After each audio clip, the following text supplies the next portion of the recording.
with that, I'm going to introduce Dale Todd from Cedar Rapids, Iowa. And Dale, we endorsed him previously 4 years ago. He was actually one of the first candidates we endorsed with the Iowa Union Coalition back in the summer of 2021. And Dale represents, correct me if I'm wrong, Dale, you represent District 1? District 3 in Cedar Rapids. I do. I was popping in my head 1 and 3. Okay, I'm sorry about that. Yeah. And with that, I'm going to give the floor to Dale. You have 5 or 6 minutes to talk about yourself and your campaign. Then I'll ask you a couple questions. I'll talk quick, but first off, thanks so much, Mitch, for the endorsement last time around. Last year, last term, there was a lot of stuff going on. It was George Floyd had just died. Cities were undergoing a lot of angst, but I'm in a unique position, and I'm going to say that because I bring some history to the table. I'm a guy that grew up during Vietnam. My parents they lugged me around in Chicago to the marches when King came.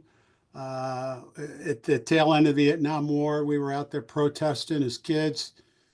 I lived in a very poor neighborhood in Chicago in Woodlawn. That was the epicenter of the street gang movement in the 60s. The Blackstone Rangers actually started in our church, where my mother started one of the first Head Start programs in Chicago. And so we grew up in that environment. I have zero regrets. They kicked me out in '74 to go to small liberal arts school in Cedar Rapids, Coe College, that I had not ever visited, nor did I expect to go to. They had a nice handbook and pictures, and that's how I ended up here. I got involved in the neighborhood association movement when crack cocaine first came to town in '96. 97, and I helped build the movement around here. And next thing you know, I was elected to city council in '98. I did 2 terms there. I took some time off. I've got a kid who's 26 years old who happened to have a tough case of epilepsy at the time, and so it was good for me to not be in office then, but my wife and we helped tackle that. Adam is one of the strongest guys I know, and I did some work with I chaired the Iowa Commission on Mental Health and Developmental Disabilities back when the state actually had services. When I got out of office the first time, Cedar Rapids had experienced a flood. And I got a call from a guy named Jack Hatch, and I didn't know a damn thing about development, but I knew about neighborhoods. And I've worked with Jack for the last 12 years. We've been building affordable housing all over Iowa, and we're actually sort of good at it. We take projects that are pretty risky. He's doing one in Des Moines starts right here. I'm doing a homeless shelter in Clinton right now. We get beat up on them, but they're the right thing to do, and we do it. We get calls and people ask us for our expertise, and we do that. In terms of the city council, this will be my 3rd term on this form of government. I work with the mayor.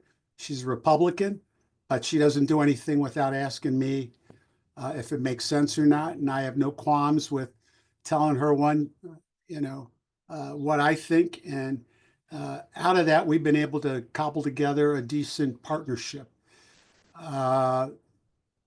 It's no secret.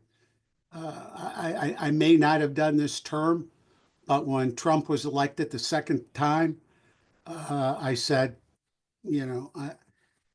it's my belief, and I told this to a guy, Eric Swalwell. And I told Eric, I said, Eric, in local government, and actually what you do, you are the firewall. And I think of myself as the firewall between what happens on the ground and how we impact our citizens. We're the firewall between these crazy policies that Trump and the state are trying to ram down our throats. And so that being said, every day is a freaking different day. And, we're doing the best we can. We're a little lucky here in Cedar Rapids. We've got some industry that other communities don't have. But what we do with compassion and a sense of not forgetting where the hell we came from. And so with that, Mitch, it's all yours, man. Okay, we asked you just 4 questions. And just, again, I have just 2 questions to follow up with. On your first question, we talked about sustainability measures in your community, Yeah. uh, and what you've done, your city council, what needs to be done, what are the priorities? Uh, One question we have on the relief program project. Mhm. And because, with the derecho, I mean, that was a major impact in Cedar Rapids and surrounding communities. So could you describe that in a little more detail? I mean, your plans for the future? The I was here in my attic where I'm at now, the day of the derecho, and my wife came home. Sarah's a nurse, and she came home that day for lunch. And her and my son, we saw this. There was a storm coming in, and usually it's not a big deal. But she went down in the bay. Her and Adam went down in the basement, and I continued to work up here. The storm came in, and then my house moved. I could feel my house move. And that's when I went to the basement. 45 minutes later, we had lost 75% of our tree canopy. The relief movement is the city is allocated $1 million a year on top of grant money and federal funds that we used to get. And we are replacing the trees block by block, primarily in the urban core of the city. This means mainly our low-income neighborhoods, but we're out planting trees. A lot of the people that work for these tree companies happen to be immigrants, so that's going to be an interesting discussion as we go forward. But we've replaced we're at probably 30% of the trees that have been replaced since the derecho.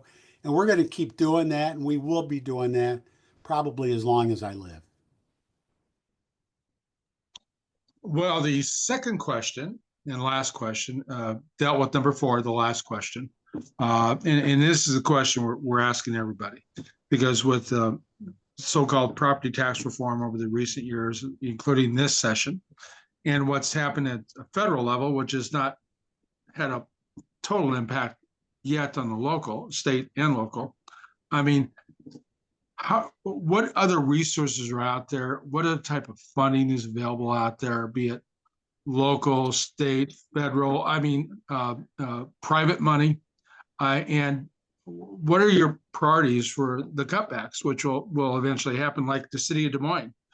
Will be cutting $17 million from their budget, if not more, here in a very short term over the next few weeks. Well, the thing I bring to the table is that I've got some institutional history in terms of government, in terms of cuts. And I was around in the 90s when, gas crisis, recession, there wasn't a lot of money, and we did have to make, I would say, cuts. The first thing we make sure that everything we do is efficient. And we haven't had to make any cuts here uh, as of yet. But at the same time, nobody's got a gold card to go out and buy and do whatever they want to do. And so we are letting people know that to be frugal. But I talked about this industrial base that the community has had for a long time. We've got Quaker Oats, we've got Rockwell Collins, we've got a lot of the grain manufacturing that comes in our city, and that allows us to at least pay the bills. At the same time, My experiences is if you've got a project or a program that makes sense, that is based on a good business model and is based in sort of this moral compass of doing what's right, the community historically steps up and helps us pay and partner with us. What we don't do, and I would encourage my other my other uh, compatriots in government sort of adapt the approach we do. We don't talk about not having to make cuts. By that I mean my experience lately has been when the Iowa legislature has found out that you have any kind of money, they figure out a mechanism to go after it. We use traffic camera revenue for a long time. The benefit of that traffic camera revenue was that that helped pay for a lot of my programs for kids who were at risk. That was a dedicated funding source that I could use to incorporate into our efforts of gun violence. The legislature has basically stripped that away from us to a good degree. And so there are other fees that we have implemented on services where we can. We don't do that to necessarily make money, but to at least pay for the cost of that service. Most citizens will pay for it if they understand what that fee is and how you're going to use it. But we're going into a real gray zone. And I'll tell you the other thing that I'm seeing in terms of a city. We are having to devote more energy and resources to issues that historically we didn't. I'm going to say it like social services, homelessness. We're having to do that because I'll be quite honest and I'll tell them the state is really abrogated their responsibility when it comes to people with mental illness. We don't have the places for those folks to go anymore. We used to, there actually used to be somewhat of a system. This is going back to the Vilsack, Culver, even Branstad. There used to be a semblance of a system. Today, that does not exist. And if anybody tells you it does, they're lying to you. These are the people that end up in your parks. They end up homeless. It's simply because they have complicated mental health issues, co-occurring disorders, substance abuse issues, and there is no place for them to go. So we're trying to, cities are spending, we are spending more money on that type of activity and trying to channel those folks to the appropriate social service for housing, for services, someplace where they can get stable on their meds and it's safe so they're not out putting their lives at risk. That's a long answer, Mitch, but I hope that helps. Well, yes, it does, Dale. Your answers are always good. When the legislature finds out where you're getting money, it is an issue. It is an urban-rural issue, and when it comes to particular the largest cities in Iowa, they do not like the fact that we are successful, and we'd love to help rural Iowa a lot more, but what the governor, the approach that the governor has used to help stimulate the economy in rural Iowa is not working. People are leaving. They're going to the cities. And rural legislators don't like seeing that. They also don't like the people that live in the cities because they look different than them. And so they come after us every time we turn the corner and any time they find a revenue source that they can tap into and take away from our home rule. Don't get me going, but thanks for letting me vent. Whatever I tell you is public record, so That's just I'm too old for them to do anything to me. But in closing, Mitch, let me say this. For being a guy like me, it can get a little lonely out here, if you get my drift. oh yes. In particular, if you're progressive, and I'm not progressive on everything on the planet. I think some stuff is, just isn't realistic. I'm more of a realistic liberal, if there's such a thing. but it gets lonely out here.